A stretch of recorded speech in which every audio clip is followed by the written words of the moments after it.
नमस्कार जुहार मु गगन कुमार आपण को स्वागत जनाऊँगी जनता एक्सप्रेस आज खबर स्मृति रे आम प्रशांत भाई अश्रुल श्रद्धांजलि पहलगा आतंकवादी आक्रमण में प्राण हराई बालेश्वर सहर उपखंड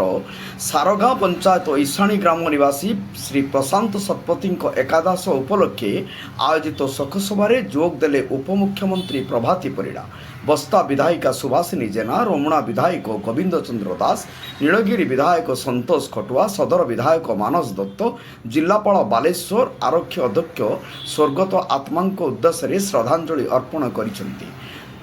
एमिति एक घड़ीसंधि समय महाप्रभु श्री जगन्नाथ परिवार को असीम धैर्य और साहस प्रदान करंतु बोली से माने मत व्यक्त करिसेंती। से जेउठी भी थिबे भलर थांतु बोली महाप्रभु निकट रे प्रार्थना।